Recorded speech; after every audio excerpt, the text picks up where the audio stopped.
fiscales por parte de numerosos grupos de empresarios, el desmonte y la mala utilización del suelo amenazan seriamente el futuro de miles de pueblos y ciudades.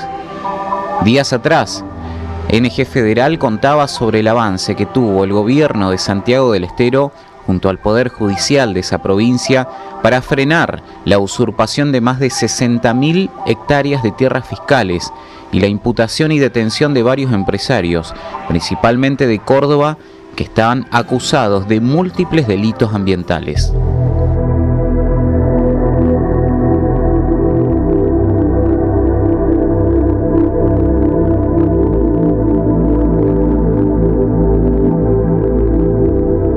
Al igual que Santiago del Estero, en Chaco se inició un trabajo coordinado entre la Fiscalía de Estado, la Procuración General y el Ejecutivo para procurar, además del labrado de multas, la imputación de delitos que tendrá a su cargo la flamante Fiscalía Ambiental, que entrará en funciones en las próximas semanas. Se nos ocurrió de la Fiscalía de Estado que era el momento idóneo para hablar con el Procurador Cantero para que con la puesta en funcionamiento de esa Fiscalía podamos también no solamente perseguir lo que es el cobro de la multa, porque en cuestiones ambientales también hay que recomponer la situación anterior. Entonces, claro, que sea esa Fiscalía con competencia específica, las que nos colaboren con la Subsecretaría de Bosque, porque eso hay que estar en terreno, hay que hacer un seguimiento, y en el caso de que eso no se cumpla, habrá que iniciar las acciones correspondientes, porque se está cometiendo un ilícito penal. Desde la Fiscalía de Estado de Chaco buscan responsables penales y que la sanción no solo quede en multas. Además, se quiere garantizar la restauración del daño ocasionado y así obligar a reforestar las áreas desmontadas. Es insustituible el valor económico por lo que el daño que se factura en términos de materia de bosque o en materia ambiental, ¿no es cierto? Nosotros no podemos tomar que una sanción económica sustituya el daño afectado. Claro. Entonces, en cada disposición de aplicación de multa que hacemos nosotros, exigimos también esta restauración. Ante el incumplimiento, que muchas veces pasa, nosotros tenemos como herramienta jurídica, digamos, solicitar a la Fiscalía de Estado, quien es la que representa judicialmente al gobierno, que le exija a este particular el cumplimiento de las sanciones que se establecen, sean económicas o no. En este caso avanzamos mucho con Fiscalía para lo que es la exigencia judicial de aquellas sanciones económicas. Claro. Pero cuando estamos hablando de la cuestión de restauración, es muy difícil para la justicia o operar, digamos, los tiempos de la justicia en el rubro civil, que es el que nosotros por ahí, y administrativo, que es el ámbito de la justicia que nosotros habitualmente estamos siempre metidos, digamos, y necesitamos un procedimiento más eficaz, más rápido, lograr que el infractor restaure el daño causado, y bueno, para eso fuimos con el fiscal de Estado, nos reunimos con el procurador Cantero para ver cómo podíamos utilizar las herramientas tanto de las fiscalías penales como también todo lo que tenga que ver con la cuestión procesal penal. Zonas del Impenetrable es de las más comprometidas de acuerdo a datos oficiales de la Dirección de Bosques, aunque Chaco se ubica entre las provincias del norte con menos áreas de desmontes registrados desde el año 2017.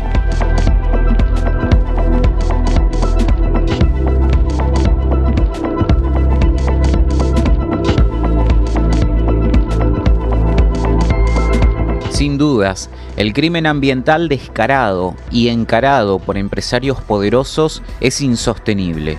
Extensos territorios verdes destruidos sin control, ocasionando perjuicios a mediano, corto y largo plazo. Este es el perjuicio en tierra, sumado a la utilización de productos dañinos en la producción agrícola, indiscutiblemente se traslada a áreas de agua, como el gran río Paraná, que desde hace años agoniza por la histórica bajante y que ahora suma otra preocupación. La cuenca del Paraná batió récord mundial de nivel de agroquímicos en los peces.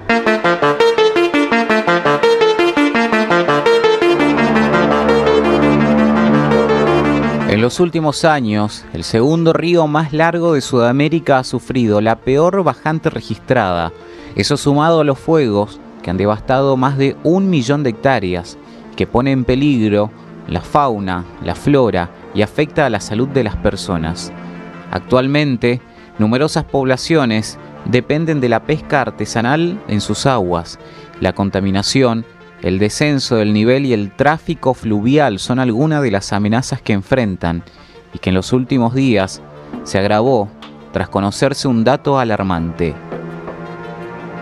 En un estudio conjunto entre la Universidad del Litoral y el CONICET, se comprobó que ejemplares de sábalo del tramo inferior del río están contaminados por 9 biocidas provenientes de insecticidas, herbicidas y fungicidas de uso agrícola. Que acá no se trata solo de los efectos de los químicos, sino del modo en el cual interactúan, y además que en muchos casos lo encontraron en el músculo de los peces. Así que esto quiere decir que en muchos casos va directamente a nuestros cuerpos. Así que tenemos contaminación ambiental, contaminación humana y una sensación y una situación de enfermedades generadas que tampoco hay un registro suficientemente claro. Digo, Argentina no tiene el registro necesario hoy en cuanto a efectos de cáncer y políticas públicas de prevención y mitigación del cáncer. De acuerdo al estudio revelado, se confirmó la peor sospecha. Los valores hallados en los ejemplares estudiados superan largamente el máximo de las ingestas diarias admisibles para los humanos. Así lo explicaba el biólogo e investigador del CONICET, Guillermo Folguera. Lo que estamos viendo es una política sistemática de décadas en el país que está mostrando sus efectos brutales. Una es los agentes químicos y otra lo que estamos discutiendo, esta ola de calor brutal que atraviesa, que quizás alguien está escuchando y está diciendo, pero esto no tiene nada que ver.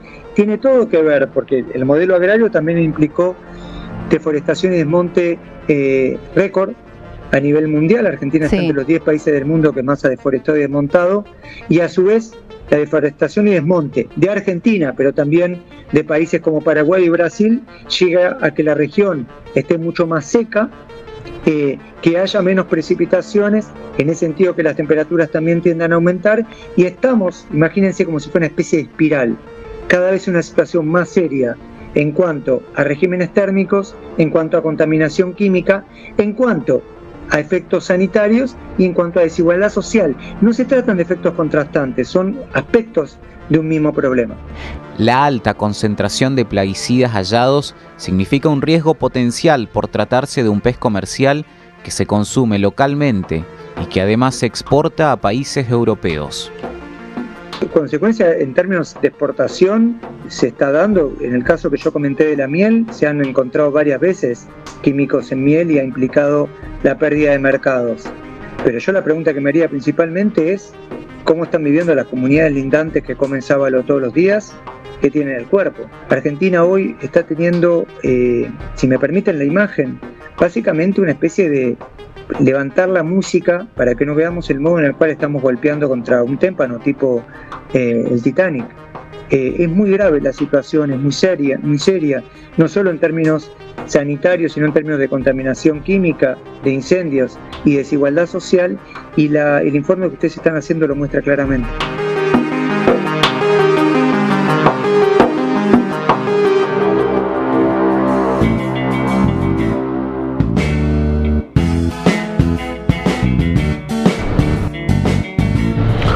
Señor Marcelo Rubiolo, ¿cómo le va? Pero muy bien, buenas noches. Querido socio televisivo. Sí, señor, buenas noches. La verdad que estaba mirando cuando llegué hace unos minutos el primer bloque del fiscal Sabadini con un tema más que importante, que es el tema de la inseguridad. Bueno, te pido disculpas a vos especialmente, pero bueno, teníamos un buen reemplazo, Miguel Alegre, sí, porque estábamos ahí con un tema personal que, bueno, era extraordinario, que no podíamos llegar a tiempo. Pero acá estamos, con un tema que sí, vaya si es una emergencia, ¿no? Bueno, tiró varios títulos el fiscal Sabadini, pero ahora el tema que sigue no es menor, ¿no? Y lo hablábamos con el magistrado judicial, que le vamos a dejar a los que vienen detrás nuestro, ¿no? Con algunas actitudes que tenemos. Exacto. Estamos aquí con Facundo Vargas, licenciado en Ciencias Biológicas. ¿Cómo le va, Facundo? ¿Qué tal? Encantado. Bueno, y además integrante del Ministerio de Ambiente y Desarrollo Territorial Sustentable. La verdad, un gusto que comparta con nosotros programa, y bueno, y con un gran amigo de la huella y del agua, ¿no? o del surco del agua, o del manejo del agua, que es don Hugo Rorman, ex titular de la Administración Provincial del Agua, y ocupó diferentes cargos en la provincia, y además es un investigador hace ¿cuántos años, Hugo? Buenas noches. Buenas noches, un gusto estar en el programa, espero que le vaya muy bien. Muchas gracias. 35 años en la Facultad de Ingeniería. Sí, sí. Y casi 40 años en la Administración Provincial del Agua. Sí, sí, sí.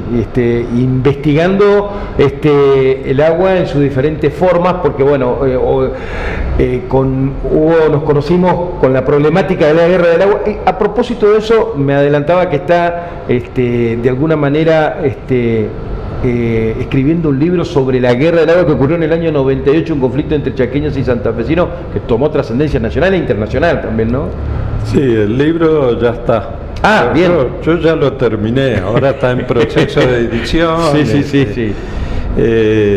Es una manera de volcar un poco esa historia que si no se van perdiendo y averiguar el por qué llegamos a eso.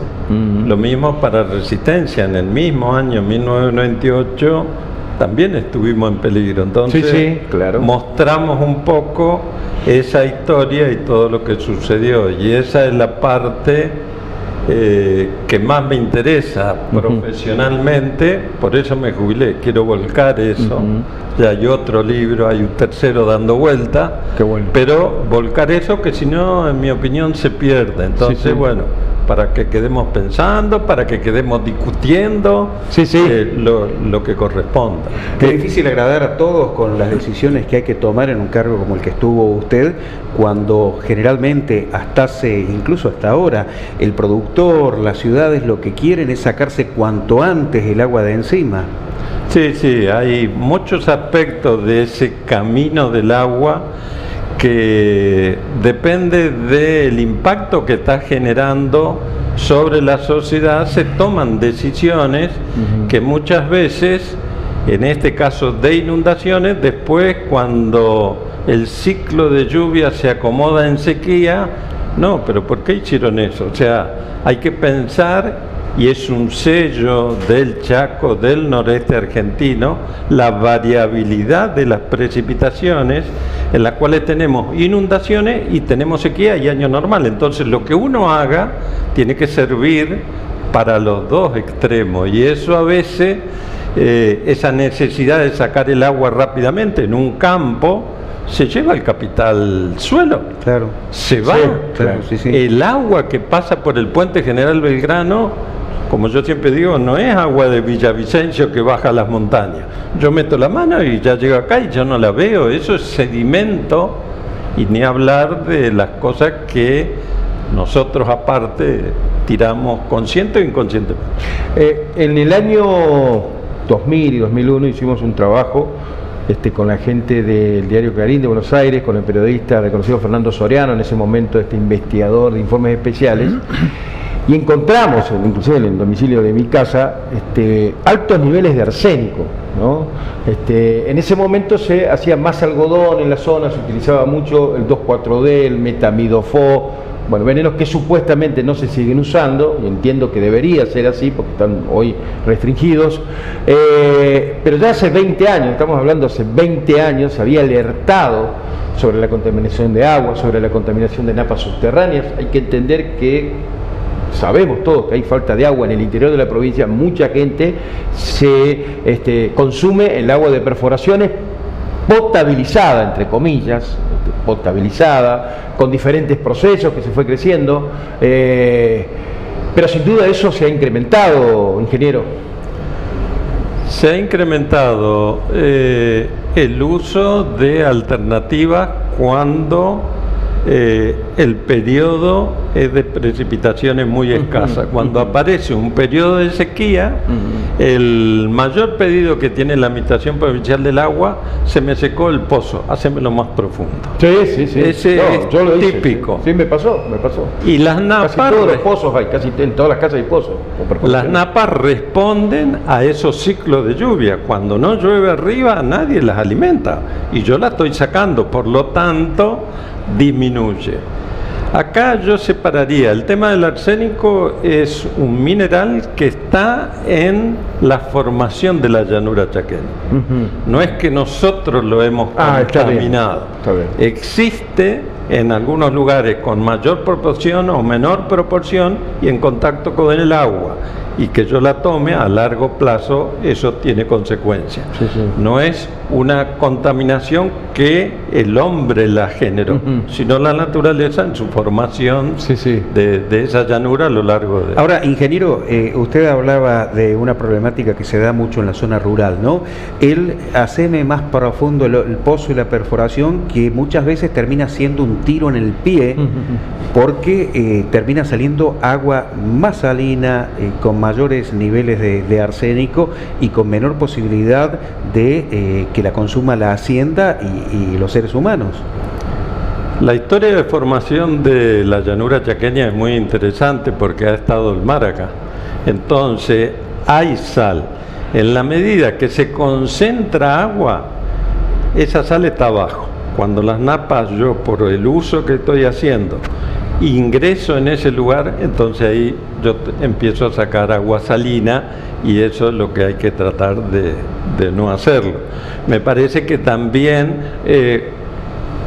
llueve en el Chaco. El hecho que haya sequía y el promedio es 1000 milímetros, pero llovió 500, bueno, esos 500 yo los debería captar con los techos, llevarlo a alguna cisterna, tener algún sistema de potabilización, porque esa agua estando ahí parada. Entonces no es solamente tratar de sacar el agua subterránea, sino o construir represa o construir tanque, aprovechar ese agua para poder vivir en esas condiciones, si es que uno no está en una ciudad o en una localidad donde hay la única alternativa, en el caso de la provincia del Chaco, son los acueductos.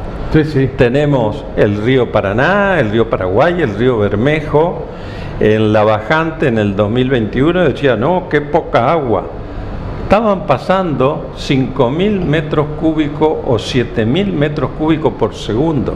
¿Saben cuánto se necesita para alimentar todos los chaqueños? 5.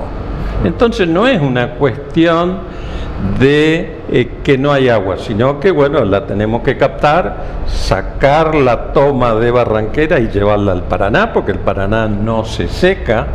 Entonces esos aspectos me parece que son muy interesantes y hay que tener una planificación. Se vio en esta bajante, hablando de investigar, a mí me llamó mucho la atención Puerto Iguazú y Formosa sin agua.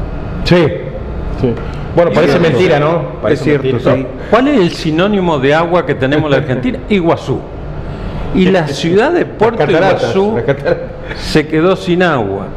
Entonces está la cuestión de dónde ponemos las bombas, a qué altura, a qué profundidad. También es cierto que pasaron 50 años en la cual esta gran bajante nos hizo recordar 1968, 69, 70, que se llegaron a estos valores, con otra diferencia, el incremento de la población, que es otra cuestión que está afectando no solamente al tema agua, sino a los recursos naturales en general. Pero esas cuestiones nos dicen a nosotros, ¿cómo es el comportamiento del Paraná? No, nosotros hace 120 años que estamos midiendo. Un montón. ¿Cuánto tiene el Paraná en este lugar? 10.000. ¿Cuánto medimos? El 1%. No medimos nada. Nuestra visión, de algún modo egoísta, es decir, no, yo nunca lo vi. Sí, pero la historia del río es mucho más. De hecho, no pasaba por acá. En algún momento pasaba por el medio de Corrientes. Exactamente. Los esteros de Liberá es un viejo cauce del Paraná y no estaba acá. Bueno, usted justamente, Facundo, me está planteando algo que yo quería justamente, lo venía pensando hoy. Nosotros investigamos sobre el acuífero Guaraní, usted lo dijo muy bien, la reserva, una de las reservas, no sé si es la más importante, pero sin duda una de las más importantes del mundo. Hay mayor conciencia del exterior porque hay empresarios como Tonkin, que compró Nesur, que hizo una gran inversión en el Liberá. nosotros seguimos realmente maltratando el río, ni que hablar de lo criminal que somos con los peces, hoy las campañas sobre vedas, ahora acá hay una noticia que nos conmovió a todos, el mayor índice de agroquímicos del mundo. Por eso por ahí las imágenes a veces de peces que muchas veces dicen no, murieron por la falta de agua o por la temperatura demasiado elevada. Pero evidentemente, ¿qué plantean ustedes? ¿Hay programas? ¿Hay realmente en Buenos Aires o en organismos internacionales está puesto el foco en el río Paraná, el pariente del mar, uno de los ríos más grandes del mundo? ¿Ustedes están trabajando? ¿Qué no pueden? Bueno, hay muchas de las respuestas a lo que estás preguntando que sería depende. Claro. El punto es, sí hay trabajos que estamos haciendo, no sobre contaminación específicamente, o no en evitar esa contaminación, no es nuestra área en particular. Claro. En particular mi área dentro de la dirección, pero sí es cierto que lo que nos está atravesando es un modelo económico que está más allá de si vemos o no vemos los peces, si hoy hay o no hay oxígeno en el agua, que es la mayoría de las mortandades que hemos tenido acá desde que yo estoy, desde el 2000 que yo estoy acá, han sido por falta de oxígeno, por temperatura fría o calor, porque ha pasado en los dos momentos, y no tengo registro, no quiero decir que no sea, pero no tengo registro. El APA nunca me ha mostrado trabajo donde diga esto fue por contaminación. Pero lo que sí se está viendo, y este es el trabajo que está dando vuelta hace un par de semanas, es una constatación científica probada en una universidad de algo que se suponía pero no lo teníamos tan palpable.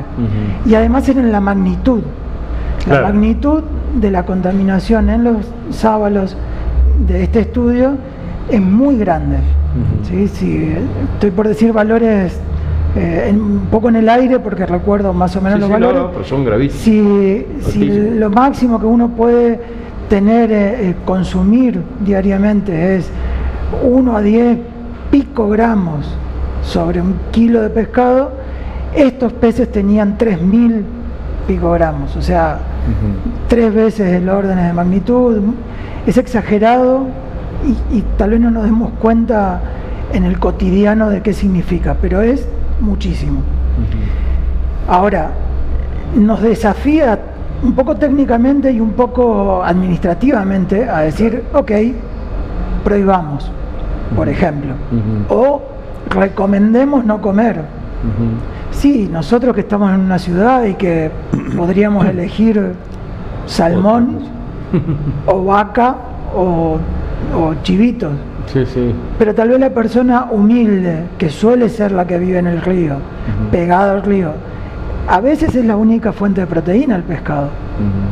Y parece muy fácil decir prohibamos, pero el problema va a estar ahí. El investigador que entrevistaron en el informe lo dice muy bien. Acá es como que se están concatenando problemas. Pobreza, poco ingreso y es pescador. El único alimento fácil de obtener es ese mismo sábalo. Por lo tanto, problema de salud. Pero empiezan en un problema que tiene que ver con el río en sí, no. Es un problema económico de cómo genera Argentina el mayor ingreso económico, que es del campo. Porque estos contaminantes que se ven, que se han detectado, tienen años. Incluso ese que mencionaste, el 2,4-D, que debería estar prohibido y demás, está en esto. Es lo que le iba a decir. ¿Y por qué está ahí? Tal vez porque dura mucho en el ambiente, tal vez. O porque fallan los controles. O porque fallan los controles, o las formulaciones no están bien hechas, o no es suficiente el control. A veces no es fallar, el control está bien hecho, pero no es suficiente. ¿Sí? Vos tenés 10 personas, por decir un número, que salen a controlar, pero bueno, necesitaría 100. No lo sé. Ahora no es que yo desprecie que tenemos el parque provincial del norte, Impenetrable. Del Impenetrable, sí, no me acuerdo ahora el nombre de lo que era la Fidelidad. La Fidelidad. ¿El Impenetrable? Sí, el Impenetrable, claro, pero digamos el parque. Bueno, después tenemos ahora la reserva ahora que del parque de cerca de Las Palmas. Sí. Palmar. El Palmar. En algún momento hablamos con el diputado Roberto Acosta, lo planteé también al doctor Ángel Rosas cuando era senador, de preocuparnos, digamos, mucho. Está bien, digamos, hay que cuidar el Impenetrable, está bien que hay que cuidar el Palmar, pero hace tiempo que se viene hablando de que sea zona de parque nacional desde Empedrado a Paso de la Patria. Entonces, a mí me parece que es cierto, hay un desarrollo económico, pero que no es equitativo lo que se destina también, digamos, hay muchas riquezas generadas, es cierto, hay muchas cuestiones impositivas, es cierto, hay una generación de evolución, pero no hay una devolución en la sociedad, en estas ciudades, porque yo no sé cuántos pescadores hay o cuántos mayoneros hay. Esos datos los tienen que tener ustedes o lo tiene que tener el gobierno de Corrientes.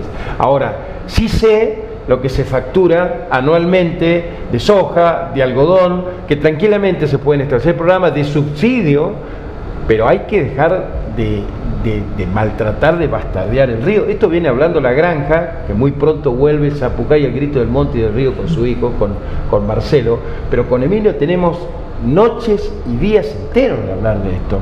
Entonces, obviamente que hay responsabilidades compartidas, pero no veo una mirada federal con preocupación, no veo la misma mirada para solucionar problemas de Buenos Aires, para solucionar problemas en la zona de Nicolás, para solucionar problemas en la zona del puerto de Rosario. Me parece que eso es otra parte de estas desigualdades de este país federal, que muchos se promociona desde Buenos Aires, pero que en los hechos concretos estamos, digamos, mirados como cualquier provincia del norte. O sea, para mí desde Buenos Aires estas problemáticas se miran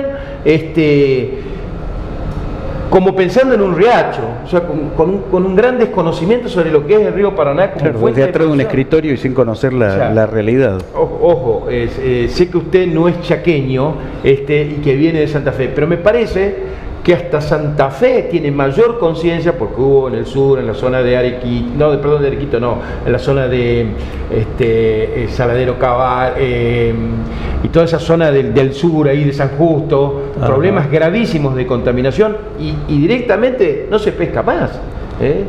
Sí, yo creo que acá habría que aclarar que este trabajo está sobre el río Salado en el tramo inferior.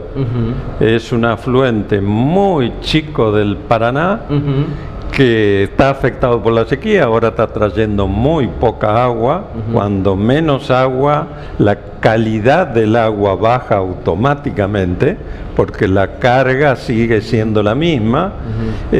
Algo parecido, y salvando la distancia, el río Negro nuestro, que acá lo vemos con agua, pero es agua del Paraná. Si yo voy a Laguna Blanca está seco.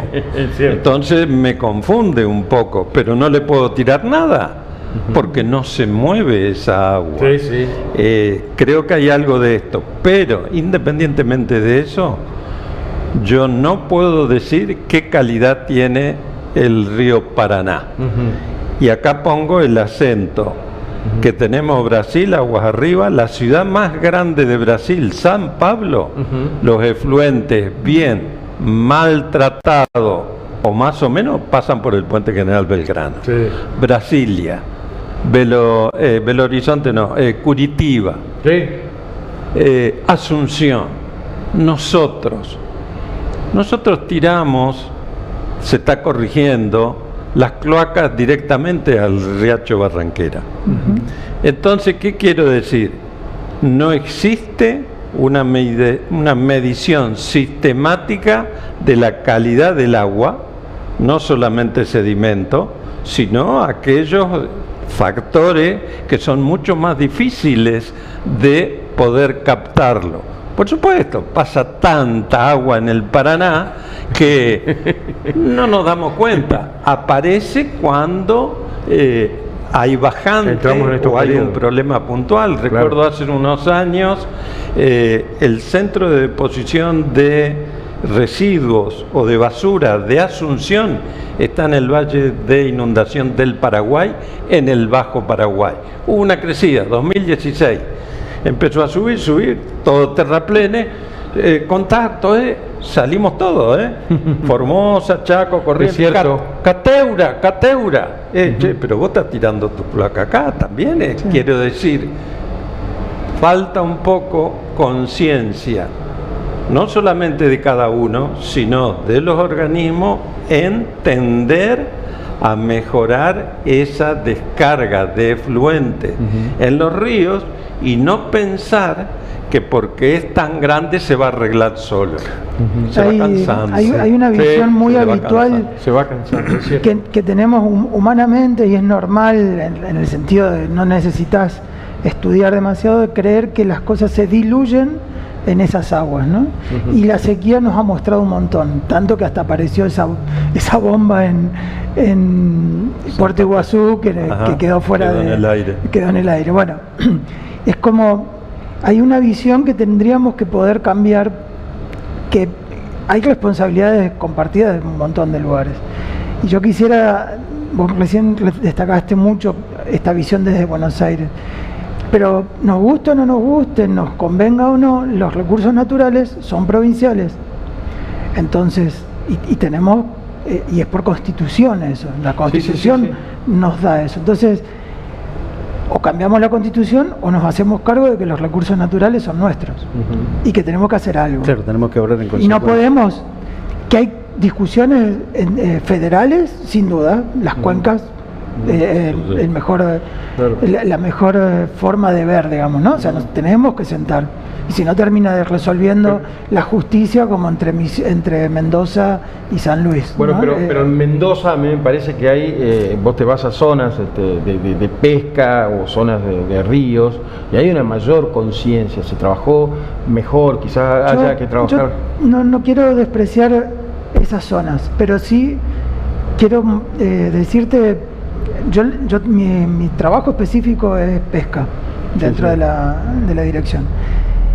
Yo volví de estudiar, yo estudié en Buenos Aires, cuando vuelvo en el 2000, y acá se hizo el primer concurso nacional de dorado con devolución, en la isla del Cerrito. Y eso fue una impronta muy grande. Yo veía con ojos muy raros a los pescadores con mosca, en ese momento. Claro, digo, porque no los había visto. No era frecuente. No era frecuente verlos como Neuquén y todo eso. Totalmente. Ahora es mucho más frecuente. Y ahora no es, claro, es el turismo más fuerte que tenemos.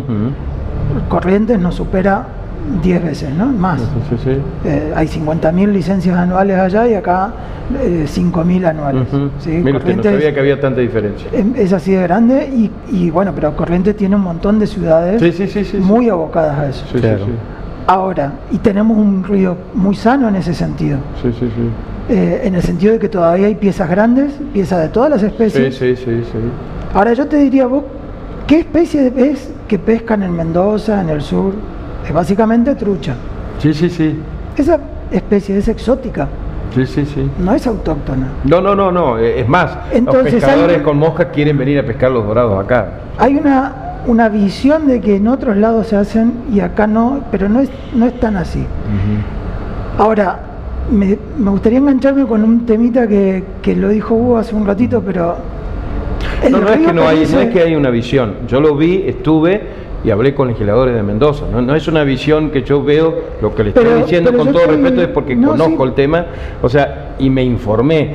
A mí me parece que acá nos quedamos en la campaña, en realidad no hay leyes que defiendan el río, o sea, más allá de la conciencia, no hay una ley, porque Roberto Acosta, hablaste un montón de veces que iba a ser Reserva Federal el río Paraná. No lo hiciste. Pero vos, ni Jessica. Pero eso no te defiende de que no tengas glifosato. No defiende, pero hoy el río está en terapia intensiva. No solo por el glifosato, Facundo, no solo por el glifosato. O sea, soy un habitante del río y está en emergencia. O sea, no solo por la sequía, o sea, por el desfalco que hacen los mayoneros, por la matanza que hacen de peces pequeños. O sea, ustedes lo saben esto.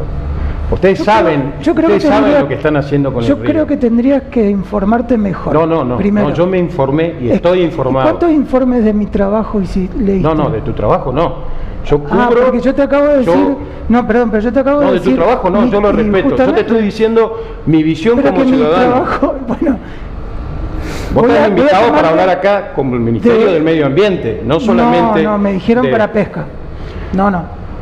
Si querés te muestro el chat. Me dijeron para pesca. Yo no puedo hablar de monte.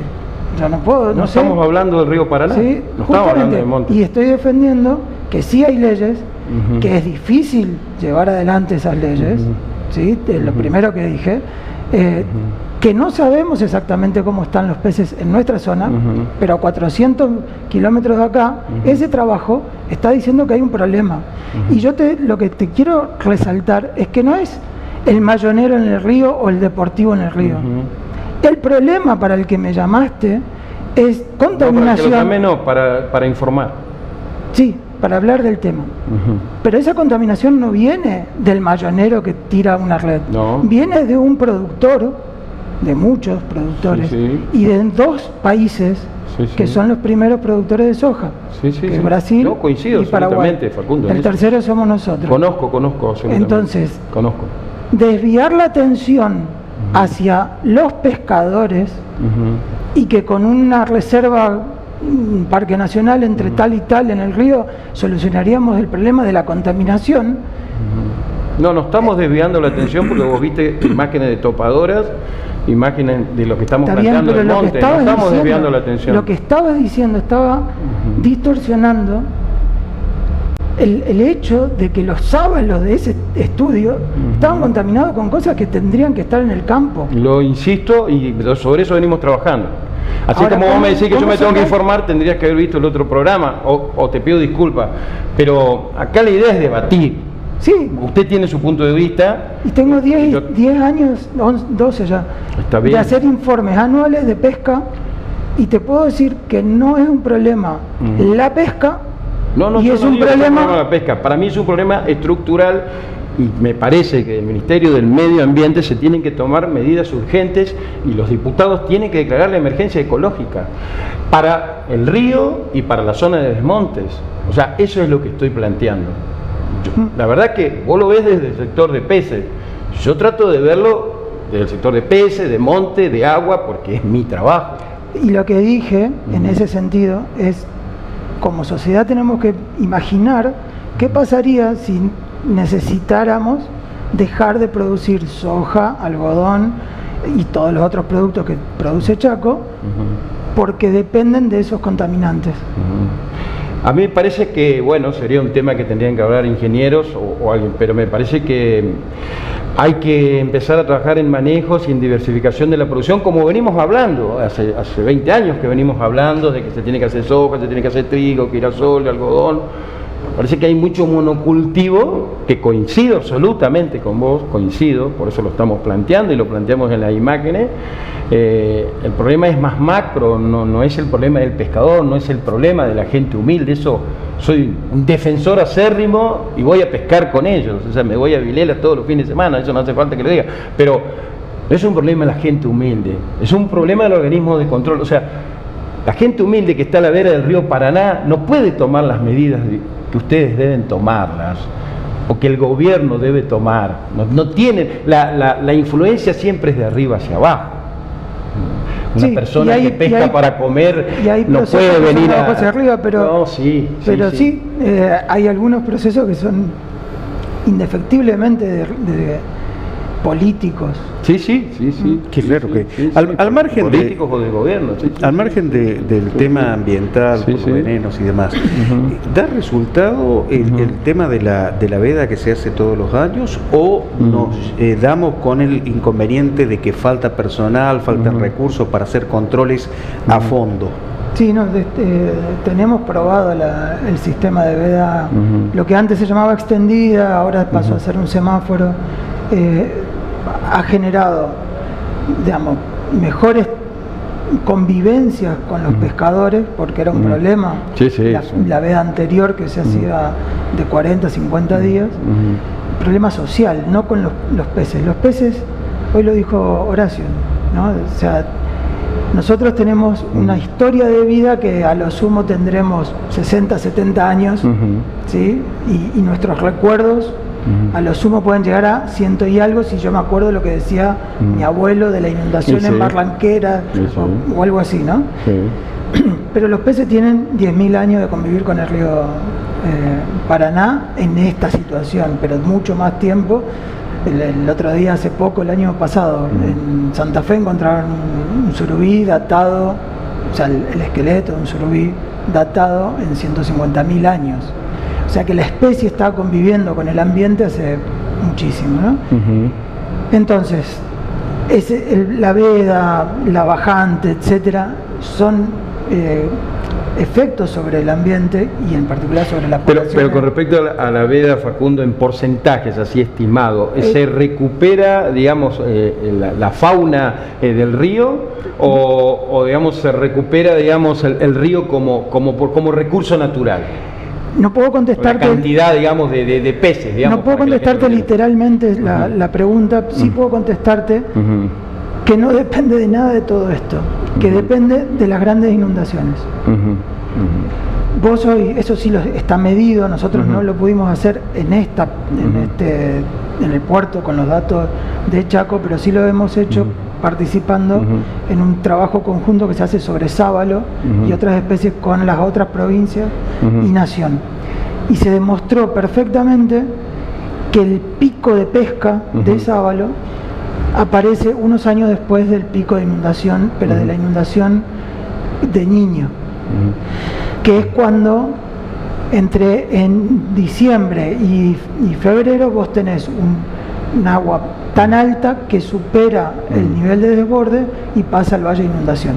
¿Usted coincide, Hugo, con que, más allá de la visión que seguramente está afirmada, Facundo, que los procesos de veda generan algún beneficio, digamos, más allá de la cuestión de peces, digamos, en concreto, digamos? Yo diría que sí. Porque hablemos de veda. Cuando yo hablo de veda, que hablo con los amigos guías, le mando un abrazo a la gente de la cabaña Don Julián y Nandi y todo eso, más allá del pescador, digo, la lancha en el río genera contaminación, es combustible, es aceite que queda en el río, el movimiento de, no sé, 200 lanchas del fin de semana tiene sus consecuencias sobre el recurso natural. El tema de los bancos de arena y la contaminación de los bancos de arena y eso. O sea, ¿cómo lo ve usted? Me parece que algo hay que hacer con el tema de los peces. La veda es un mecanismo. Debería contemplarse ahí lo que es por subsistencia. Bueno, hay toda una cuestión ahí. Claro. Yo lo que veo es que por ahí Chaco decide una cosa, Corrientes no. Coincido. Santa Fe sí, Entre Ríos no. No hay coordinación. Sí, Argentina una cosa, Paraguay no, Brasil... Sí. Y el pez anda no conoce ese límite. Sí. En ese aspecto me parece que no hay un trabajo conjunto para cuidar ese potencial íctico que el Paraná es inmenso. Me parece que en ese aspecto... El trabajo, Chaco en particular lo ha intentado en todos los foros donde se juntan. Hay una comisión de pesca continental que está bajo el Ministerio de Agricultura de la Nación. Está la COMIP, que es el Consejo de Manejo del Río Paraguay y Paraná, sí, con la República de Paraguay. Y siempre Chaco llevó la delantera en datos, en poder mostrar datos, y en esta veda extendida que empezó en el 2011. Fuimos muy discutidos, fuimos muy combatidos en esa idea, pero encontramos, hay un sustento para mí que es el más importante, ahora lo cuento, pero en esa discusión siempre fue muy difícil encontrar que se espejen las otras administraciones. A veces lo logramos, a veces tenía mucho que ver con cuán bien se llevaban los gobernadores, claro, o los funcionarios. El tratamiento de la cuenca y esto que se está impulsando de esta hidrovía, ¿ayudaría a lo que usted está planteando? No está contemplado, hasta donde yo sé, la cuestión ambiental no está contemplado, de peces, sino la explotación. El aspecto de la hidrovía es navegación. Sí, claro. Me parece bien que hay que ponerse de acuerdo. Pero en eso están un poquito más de acuerdo, Diego está hablando, Capitaní, con Perotti, también el pero ese ámbito Sí. es el Consejo de Pesca Continental. El problema es que no siempre, por ejemplo, no todas las administraciones mandan a sus funcionarios. Coincido. También. A veces no es importante por alguna cosa, porque el tema es muy exportación de sábalo, y nosotros no exportamos. Claro.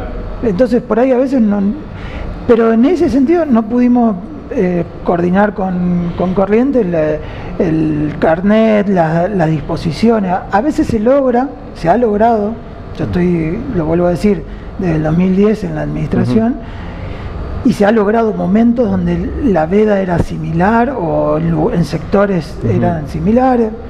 Ahora, es como una gota que va ahora dando la piedra. En toda esta discusión Paraguay nunca se sumaba, porque tiene otros problemas legales para hacer lo mismo que hacíamos acá. Ahora empezaron a preguntarnos cómo era el sistema y qué resultados teníamos, porque ellos empezaron a tener más allá de los cambios de gobierno, empiezan a ver otra forma de administrar el recurso menos problemática, y la problemática es siempre social. Claro, ¿qué hacemos con la gente que vive de eso o que se alimenta de... El problema que tienen allá es una ley muy restrictiva, que hasta podés ir preso por matar a un pez fuera de la época, pero además porque tienen la comercialización también la tienen vedada. Acá vos podés comercializar, pero no podés pescar. Entonces ellos no podían sumarse igual que a nosotros a la veda. Facundo, vos hablaste de que uno de los motivos de mortandad de peces tiene que ver con la falta de oxígeno. ¿Por qué se da ese fenómeno? Muchas veces por temperatura. Baja, ¿por la propia temperatura? Sube mucho la temperatura y es una cuestión de dilución en el agua. Es química, física, en serio. En ese caso, cuando hervimos el agua, las burbujas que vemos es el oxígeno que sale, el aire, todo el aire. Y entonces la temperatura con 40 grados 5 días seguidos y agua muy baja, como sucede en estas épocas. El agua quieta. Y el agua quieta.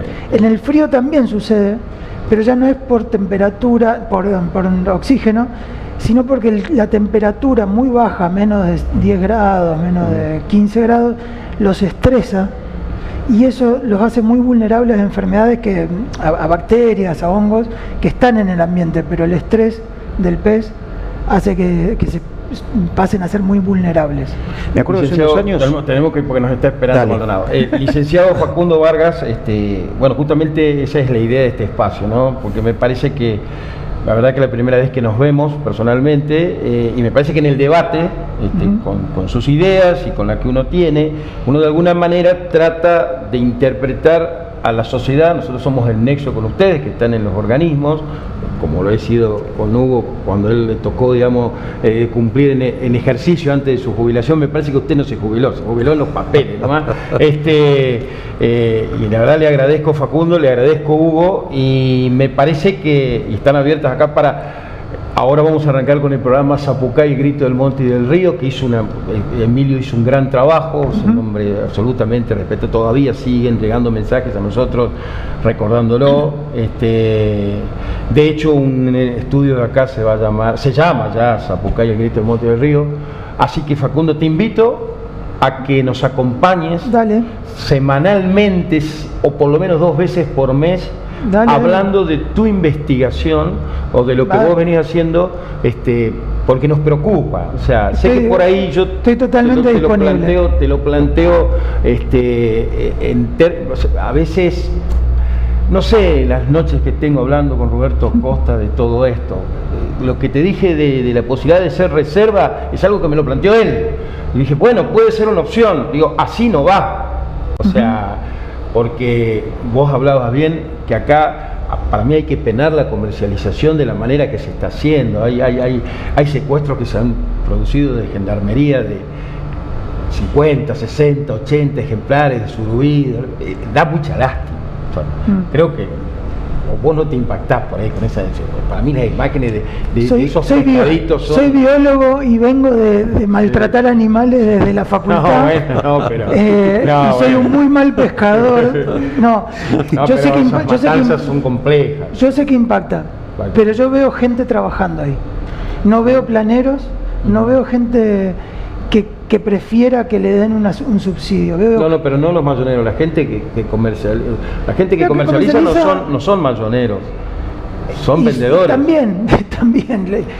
Ahí hay una cadena. Vos decís que está bien que haya tanta matanza porque el dorado está prohibido su venta. Sí. No, bueno.